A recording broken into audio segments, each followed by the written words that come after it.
Hello and welcome to the Cook Memorial Public Library Podcast. I'm your host, Nate Goss. Last night was the broadcast of the 95th Annual Academy Awards ceremony. It was Hollywood's big night looking back at the year 2022 in film. And just like the Academy has their annual tradition, we have our own little tradition here on the podcast, where audiovisual librarian Becky King comes on with me and we discuss our own thoughts on the year in movies. We talk about what we thought about the ceremony last night, the winners, the speeches, the snubs, and all of the above. And we use this moment to also talk about some of the movies that we really liked from the year that maybe didn't get quite the love they deserved from the Academy. We cover a lot of ground, so let's get right to it. This is my conversation with Becky King. All right, Becky, welcome back to the Cook Memorial Public Library Podcast. Thanks, Nate. I was looking it over. 8 years we've been doing this. I know. Basically the day after the Oscars. Come into the recording booth here and just talk about the ceremony and use that as sort of a launching pad to talk about the year in movies altogether. We both love movies. You order the movies for the library. Right. We both run the library's cinema club. So movies are just something that we both love talking about. Exactly. Yeah. So maybe let's start with, the big night, the night last night. Did you have any general impressions of the ceremony, of the movies overall? I think the ceremony was maybe thankfully dull, Right, after the controversy of the last few years. Nothing really happened. I think a lot of the results were expected, so it just kind of went smoothly. Mm-hmm. And, probably not one of the more memorable ones if you want to look at it from that standpoint. But maybe that's okay. Yeah, this year I think that was just fine. So I felt like Jimmy Kimmel was a safe host that did his job. I also thought it was interesting that they didn't really play people off this year with the speeches. Yeah. They kind of just let them go. And I felt like that was okay. I mean, you get one night to kind of talk about the movies. Right.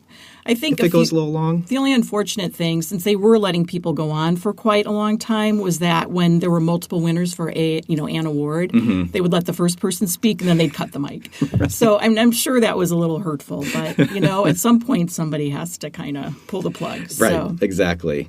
But yeah, so obviously I think the big winner would be Everything Everywhere All at Once, was the one that took Best Picture, but it also sweeped a lot of the other big awards as well. Right, yep. I know it was one of your favorite movies It was of the my year. favorite. My favorite movie of the year, so I was very happy to see that.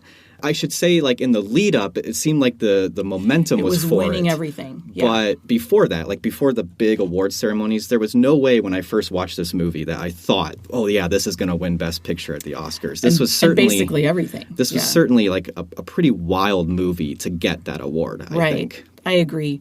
I mean, I don't disagree with you. I'm not even sure I disagree with the Academy for awarding it Best Picture. I watched it twice. The first time I was trying to figure out what the heck was going on. The second time I watched it to understand what the huge attraction is. I enjoyed it. It was entertaining. It's so unbelievably creative and original. So high marks for that, and you have to award that. The overall message is great, right? I mean, it's a family drama at its heart.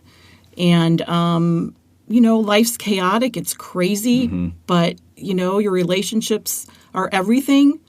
And your relationships with other people, and you have to treat people with respect. Yeah. That is the message, and it's a great message. It's just a lot of chaos to watch. I will say, I feel I probably still don't fully appreciate it, only because you have to work so hard to keep up with it. It's just like a train that doesn't stop. Right. So that's my only thing with it. Not saying that it wasn't a good movie. It's just maybe not my type of movie, but I didn't hate it. How's that? Well, and I feel like it's a different type of movie than what we see normally win these kind of awards. I mean, it leans into genre a lot, which I think you don't see a lot of genre movies. Now, this is kind of all genres. Right. Mashup.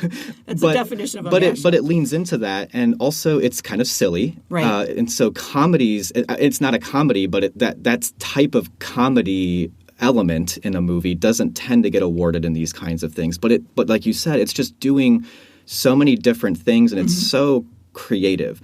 I think even if you don't like the movie, you have to understand that it's just doing things that are new and different. And the performances were outstanding. Absolutely. And we got to get to that because we'll talk about all the awards. But for me, just because this was my favorite movie of the year, and if we're just going to talk about the year in film, it was the movie that for me had its finger on the pulse of what I was feeling. That chaos was actually kind of part of what I felt like it was speaking to that in me, and then still getting at the heart of these deeper questions of, okay, you've got all this chaos around you. What does it mean to live right now? Or what should we focus on? Or what kind of things can we cling to with all that chaos? Right. And to do it with this multiverse idea, which Marvel has played with, shows like Rick and Morty have played with, but not, I think, to the level that we see what the Daniels have done here. Right, and I think for like such a mainstream film too. Yeah, you know what I mean. Yeah. So the Marvel film, all the Marvel fanatics love. Right, this was more of a mainstream film. Yeah, and I also think, and it speaks to the other things it won. It was such a collaborative movie, right. In the sense of really scrappy in a way. Like it didn't have much of a budget, but it feels big when you're watching it, and that's really due to this team that the Daniels have put together, and that they really let kind of run with their own ideas. Everything from the editing, the costumes, right. everything, the performances especially, very collaborative. I agree with you totally. But I still feel like I have this feeling that they threw everything but the kitchen sink in. You know what I mean? Oh, they did, yeah. Yeah. So, again, it's chaotic to watch. Mm-hmm. You have to kind of know that going in and just kind of go along for the ride. It just, it wasn't my favorite film. If I had to name a favorite film this year, though, I'm not sure I could. Oh, really? And we can you talk don't have about, one? Well, I mean, I have ones that I liked better. Sure. Yeah. And the only thing with the performers, and we can talk about them, is like Jamie Lee Curtis winning, I think was maybe as much, she's so well liked in Hollywood, career award. I would have much rather, if you're going to award the cast from that movie, reward Stephanie Hsu, who played the daughter. Which was an incredible performance. She was doing much more interesting things in that movie. Listeners, I have to be careful here because I love that movie. I love everybody in it. Yes. I love Jamie Lee Curtis in it. She's don't great. know that it's worthy of an Oscar. Right. I'm there with you. And I would have maybe given it to Stephanie Hsu, but there were also others in that category, the supporting role, that were very good. Well, then let's get into some of the acting things that won. So we kind of covered that. The supporting went to Jamie Lee Curtis for Everything Everywhere All at Once. Right. Supporting actor, Ke Huy Quan from the same movie. I think slam dunk for him. Which I mean, and also he's just been killing it in the actual run up to these awards. He's won everything. And I mean, he was, you can argue, I mean, he was the heart of the movie. He really was the heart of that movie. So that was well deserved. The other performances in the category, though, were great. I think that's always a category that weights heavy every year. Well, you had in that category, you had two people, Brendan Gleeson and Barry Keoghan, who for Banshees of Inisherin, which went away with nothing. Hardly anything. Did it win anything? I don't think it won anything. Which I really liked that movie. That was one of my favorites. Yeah. I mean, like I said, I was joking earlier that I don't know if I had a favorite this year. That was one of my favorites, if not the favorite. And I think it had a bigger message. People are there's some scenes in it that are like, what's up with that? But if you can get over hot dog fingers and Everything Everywhere All at Once, then I don't know what the problem is with Banshees of Inisherin. It had a deeper message if you look for it. It did. I mean, on the surface, it was very dark. It was. Dark comedy. And it also was, I think, like to your point, it was more than just about these two friends, Rowan, as they call it in the movie, or just but Rowan, getting into it with each other and not wanting to be friends anymore. And again, a stellar cast across the board, absolutely stellar. I mean, all the principals were nominated. That's always very telling. Yeah. So I would have loved to have seen. I mean, we are not talking about actor in a leading role, but I was really rooting for Colin Farrell. Yeah, it was just outstanding in that film. Well, and. Yeah, so let's move on to actor in a leading role, because I do want to talk about Colin Farrell, because he was one that he was really, like you said, outstanding in that role. But what a year he had in general. After Yang was amazing. Mm-hmm. He was Penguin in the Batman movie, which I didn't realize. Which through all those prosthetics was still able to bring out some really interesting performance. But yeah, I mean, just in general, a great year for Colin Farrell, and he's an actor that, I mean, going years back. I didn't actually think I liked him that much. And then he's really won me over as time has gone on, because you see his range and what he can do. He takes on now, I think, such interesting roles and a wide range of roles. He's a really good actor. He is, yeah. And, I mean, it's so on display here in Banshees of Inisherin. Right. The actor award did go to Brendan Fraser for The Whale, a movie I did not see. Did you see that movie? I did. Okay. I did. You know, he was great in it. There's no denying it's a very emotional film. Again, not one of my favorite films. And I feel like his prosthetics or whatever you want to call it was like half the performance. Well, makeup did get the award for that. They did get the award, deservedly so, and he gives a great performance. For me, that movie, though, it was a play that was adapted for film, and to me, it looks like a filmed play. I would have preferred to see Colin Farrell take that one home.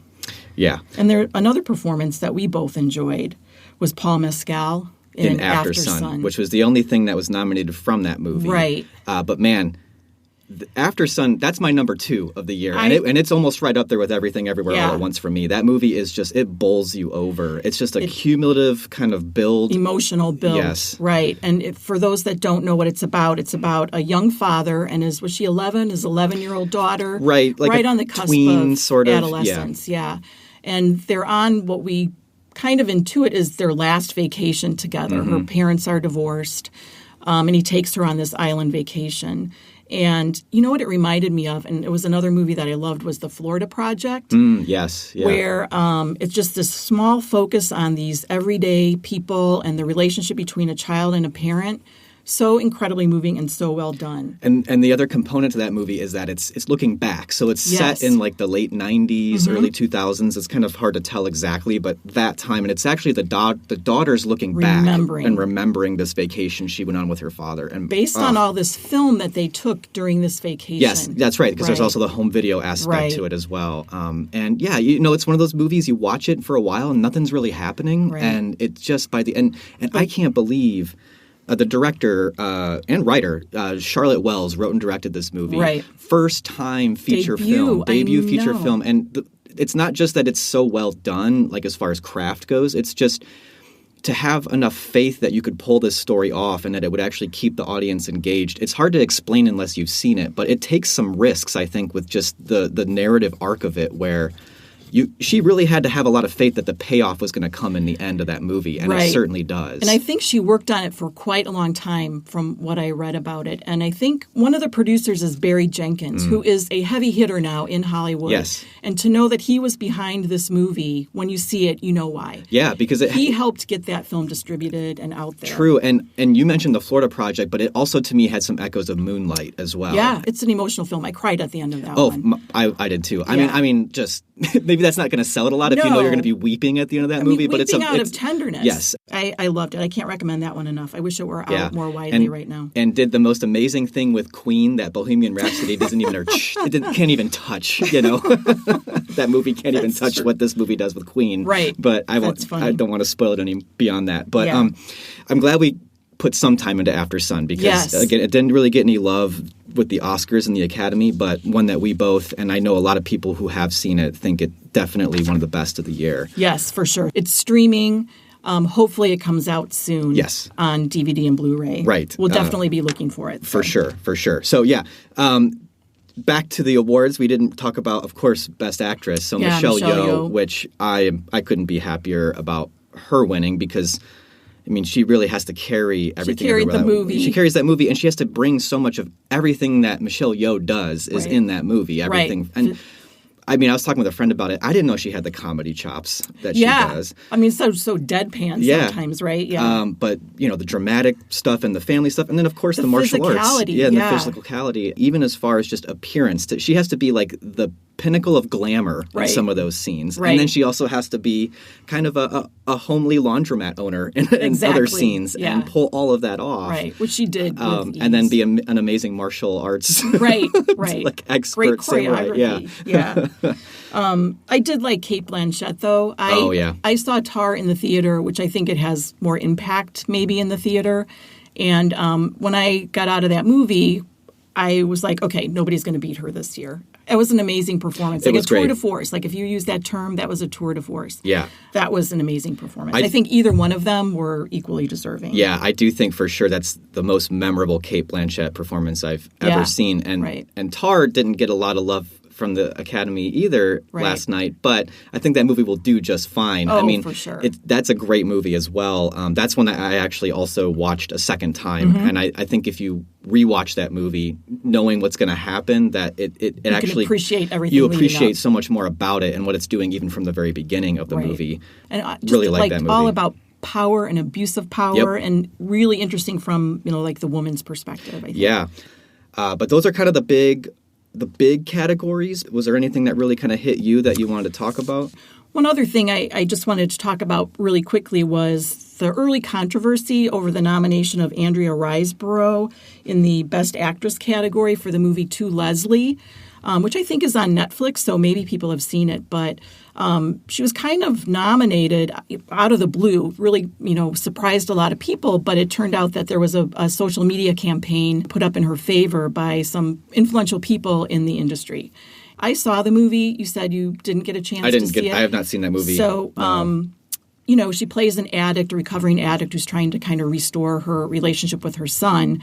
And she's very good in it. I think, though, the fact that the controversy came out, she received kind of almost like a backlash because of why her performance was notice of it was raised, and especially given the fact that people were saying that she bumped people like Danielle Deadwyler and Viola Davis maybe for their Woman King and Till out of that category, and they were richly deserving. So and unfortunately, in a year where you have a lot of great performances, somebody gets left out. Right. But in this case, it was like, was she unfairly elevated? Well, I remember reading about that, and it's kind of like, hey, if for whatever reason it surprised you that there was politics involved with this, then it's kind of like, but it's kind of a new level of politics. Right, you're right. I almost feel like if you were back in high school and you're trying to get your friend on the homecoming court, yes. And I mean, really? Just a little too on the nose. Right. I'm betting any money there are going to be new rules about stuff like that. And I would be all for that. But I think that's also points to why you can't use something like the Oscars or the Academy Awards as sort of your like only barometer. As your only barometer, the end all be all of what the year was in film. Because, the ones you mentioned, now I haven't seen Till or The Woman King, but I've been meaning to see both of those because of those performances. Right. I've heard so much about those performances. Right. And we can talk about Till later, but yeah. Well, let's talk a little bit about, were there any other awards that you just kind of wanted to highlight? I know one that I wanted to was the animated feature, which was Guillermo del Toro's Pinocchio, which it's on Netflix. Yep. And I watched it not really having all that many expectations other than just knowing that it seemed like a good fit. Guillermo del Toro doing Pinocchio was like, that makes a lot of sense. You knew it was going to be a little darker than the Disney version. Yeah. And I watched it with my boys. I've got 9-year-old boys. Did they like it? They loved it. Okay. And they don't like much. Yeah. They really don't. Which probably kills you, by the way. But it does. But I mean, that was like, actually, boom, boom, boom. If you look at my list, it's Everything Everywhere. It's After Sun, and then it's Pinocchio. Really? Those are like my top 3 movies of the year. I totally enjoyed it. It was so well done. I kept thinking, I don't think I would take a young child to see this. Right. It's a little scary. It is. And they even bring in like fascism, like Mussolini is in the movie. In it. He's a character in the film. I mean, it's so incredibly well done, so original. I mean, and there's some music in it and things like that. That's fun. But I think it's a great animated film for adults. I just thought on all levels it was it was worthy of the award. I didn't see Marcel the Shell with Shoes On, but I feel like so many people have loved that movie as well. That movie is kind of the polar opposite, you would say. It's so sweet and charming. Yeah. I mean, you just want to take Marcel home. I'm serious. You want to have one. You want to have him at your house. Definitely worth seeing. Your kids would probably love it. I do plan on seeing it. I love Jenny Slate as well. She voices Marcel. Amazing. Blew me away.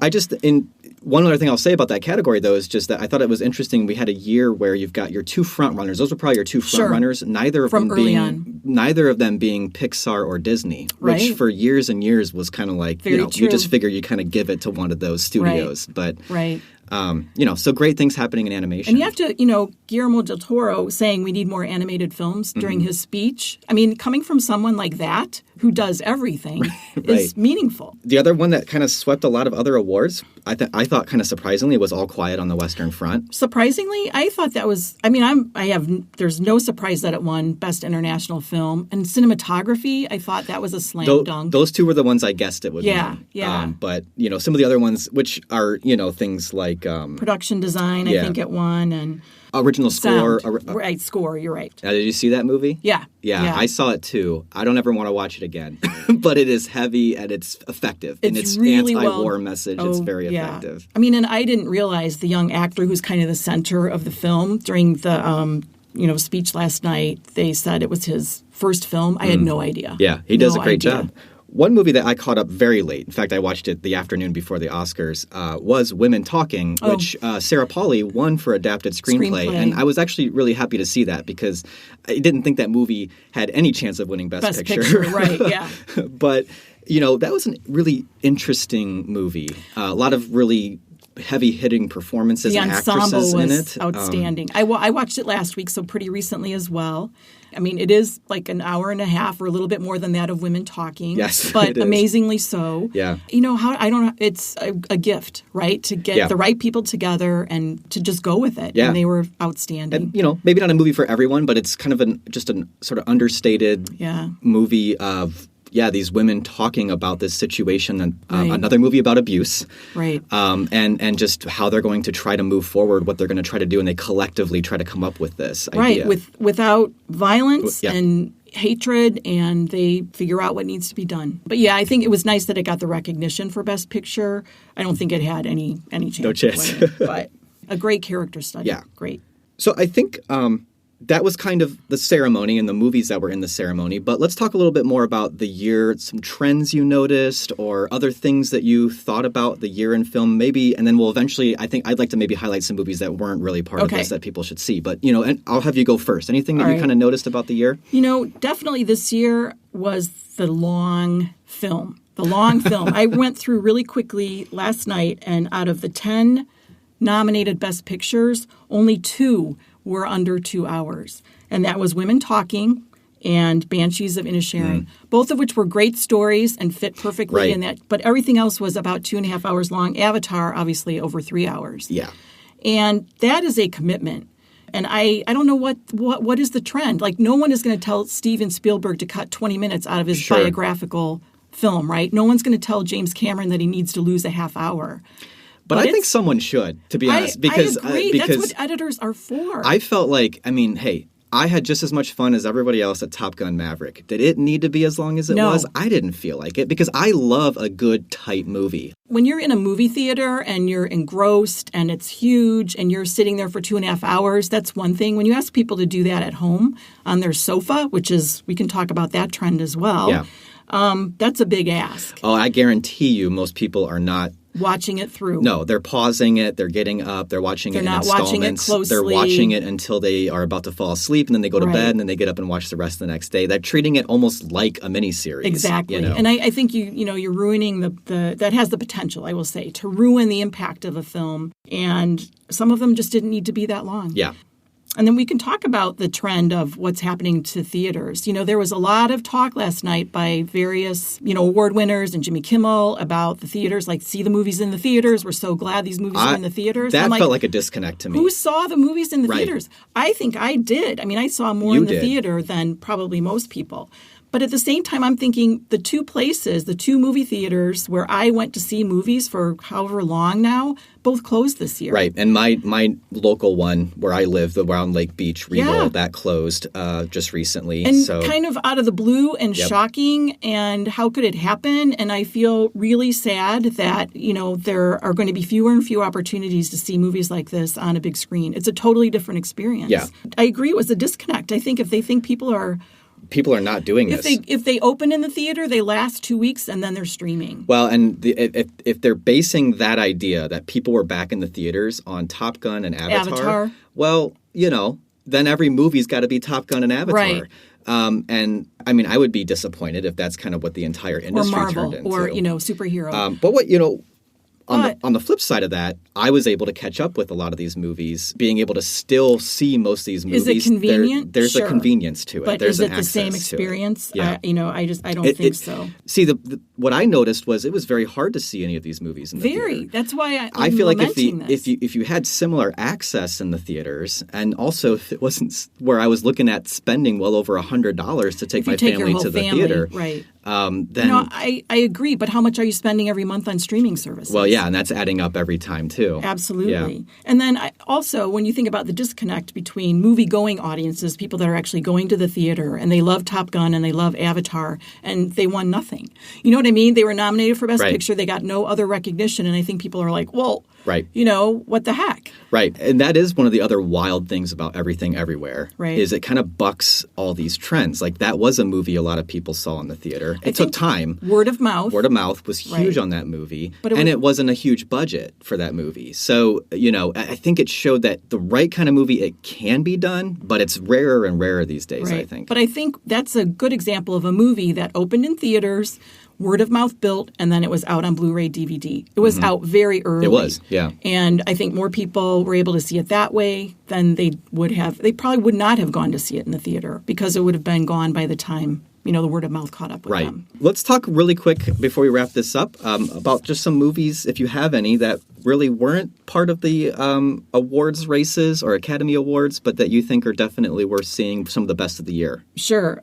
We mentioned earlier the movie Till. And that received no recognition whatsoever. And I think it was pretty controversial that Danielle Deadwyler, who was the lead in that film, wasn't nominated. I mean, probably everyone is familiar with that tragic story, but it was incredibly well done, a really emotional film. She was outstanding. And it was a really great production. It's really a shame she wasn't nominated. Everyone I know who has seen it has just said it's a wonderful, great movie. Right.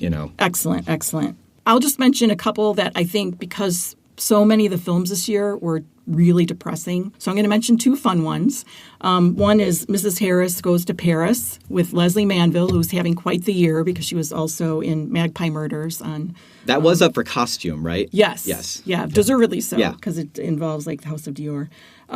Anyway, just a fun movie. It's a period piece. It's charming. She's wonderful in it. And that was a movie that made its way through the library staff like crazy. Like, have you seen this? Have you seen this? It's just a fun, charming movie. And the other one, this is totally probably no one has seen it.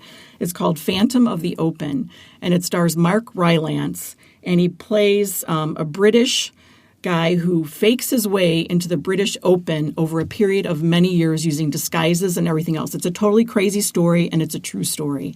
And it's set in the 70s, and that's half the humor in it. Okay. He has twin sons that are like disco stars and stuff like that. And there's a very good storyline about the father and the older son that he's embarrassed by his father, and they work through all that. It's just a fun movie. I'll watch anything with Mark Rylance in it, and so that's a fun one, too. I'll go through some of the ones I think people should check out, and some of these are a little bit lighter as well. One of them, I think it was up for Adapted, but if you haven't seen Glass Onion, the Knives Out mystery, you can stream it on Netflix. Rian Johnson's sort of sequel to his mystery series going on. Right. I thought it was just a great, fun movie, especially for a Friday night that you just want something that was that's another a blast. Long one, though. It was, yeah. The setup is incredible on that, though. Yes. Oh, yeah, yeah. A couple other ones real quick. I'm surprised Jordan Peele's Nope really didn't get anything, but I really liked it. I love Jordan Peele, and I thought it was right up there with his other two movies he's put out. It's kind of his take on the sci-fi and alien invasion movie, but of course, like Jordan Peele, there's so much else going on. The twists, the subtext. Great performances. Keke Palmer's great in it. Actually, everyone's great in it. Daniel Kaluuya is awesome. Yeah. I mean, he's on a roll. He is on a Jordan roll. Peele? Jordan Peele. Yeah, on a roll. If you haven't seen it, check it out. I mean, I know it was one of the bigger movies of the year, so maybe a lot of you have already seen it. And we do have it on DVD, Blu-ray, so check that out. Another movie that I loved, Colin Farrell, was in After Yang, which is done by the director Kogo Nada, who did a movie that we both loved called Columbus a couple of years ago. This was his follow-up, kind of like a sci-fi AI type movie, but quieter, more of a meditative sort of film. Yeah, but excellent, yeah. Another movie from earlier in the year was The Northman. If you're a fan of Robert Eggers, who did The Witch and The Lighthouse, it's his Viking epic. Very eerie. Odd, weird movie, but hey, it's the kind of thing I love. So I had a lot of good fun with that one. Another one that I think is sort of underappreciated because it's just sort of Soderbergh doing Soderbergh, and it's really solid, is Kimmy. Which is sort of a Hitchcockian psychological thriller. And Zoe Kravitz does an amazing job in the film. It feels like a COVID-era type Hitchcockian psychological thriller, which I just was kind of surprised at how much I liked that movie and how fun. A good fun movie, like if you're in that kind of mood. One movie that was alluded to in the ceremony was RRR, and that won original song. If you don't see the whole movie, you have got to at least watch the Natu Natu dance sequence in that. Which was a highlight of the show last night. Yes, which is so good. But that's another movie. I think if you like Everything Everywhere All at Once and the chaos of that, there's a similar type of chaos to RRR, where it's just kind of throwing everything at the wall and seeing what sticks. And kind of a good entry into Indian filmmaking as well. And then one last one I'll throw out there. is Weird, the Weird Al story. Daniel Radcliffe playing Weird Al Yankovic in a biopic that is definitely poking fun at biopics and is meant to be taken with a huge grain of salt. But I thought it was funny. Perfect for the subject, though, of the movie, right? Yeah. And great cameos in the movie. And if you just need a good laugh, I feel like it's a solid laugh. Weird, the Weird Al story. Another one that I'll just throw in real quickly is the movie She Said, which really covers the beginning of the Me Too movement, which was the the coverage of the Harvey Weinstein breaking scandal that was covered by the New York Times reporters. Really well done. You go into it thinking that it's, they might just have an axe to grind. Not at all. It's just a really good journalistic film, very reminiscent of All the President's Men. I was just going to, yeah. In fact, the ads for it were kind of the two reporters at the desk, kind of very reminiscent of All the President's Men, but definitely worth a watch on that one. Zoe Kazan, Carey Mulligan as the two reporters. I read that book, and the book is really good, too. I figured when I read it, they were probably going to make a movie at some point. And I think they were consulted on the screenplay and things like that, but very well done. All right, so man, we just blew through a ton of movies. I know, that's a lot, and we missed a lot. So. Yes, we missed a lot. So hopefully you had a pen and paper handy to make a little list. Now.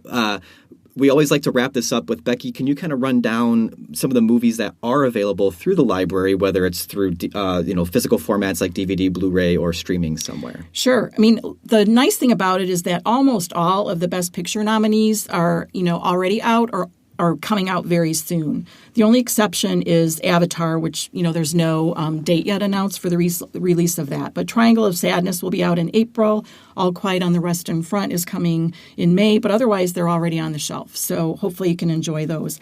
The acting category is not so much. Some of those were the smaller films. But, you can see Everywhere or Everything Everywhere All at Once. That's been out for quite some time. The Whale will be out this week, actually. And the movie Living, which we didn't talk about with Bill Nighy, that'll be out in April. And the foreign films always lag a little bit, so be patient with those. But as I mentioned, All Quiet on the Western Front is coming out in May. And then we'll have to talk about our Rokus, right? So the ones that are streaming, go ahead and put one of our Rokus on hold. We have Rokus that are dedicated to Netflix programs, HBO Max, Paramount Plus, Apple TV, Hulu, Disney Plus, and a lot of those films can be found there. I'm actually putting together a list of where all of those are. Oh, okay. But if you have a question in the meantime, just call the library. We can help you track it down and get one of those Rokus on hold. All right, so listeners, make sure you get your holds placed on all of those items and catch up with these movies. A great year in film, 2022 is that's kind of a wrap, huh? That was a wrap, yeah. So, Becky, thanks so much for coming on. I always have a lot of fun doing these every year, and we'll catch you next year probably. Okay, yeah. Well, you and I will chat before that, I'm sure. Of course, yes. So, all right, thanks. All right, so Becky just gave you so many different ways that you can catch up with those movies if any of them sounded interesting to you. So if you do need to find and reserve some of those movies, you can head over to the library's website, cooklib.org. And while you're over on that website, make sure you also swing by our blog, Shelf Life, where we blog regularly about the books we're reading, but also talk about genealogy tips, local history, and so much more. That blog can be found at shelflife.cooklib.org. And we'd love to hear from you, our listeners. You can talk to us anytime. You can talk to us on Twitter at Cook Library, or you can always send us a quick email. Send those emails to webmaster@cooklib.org.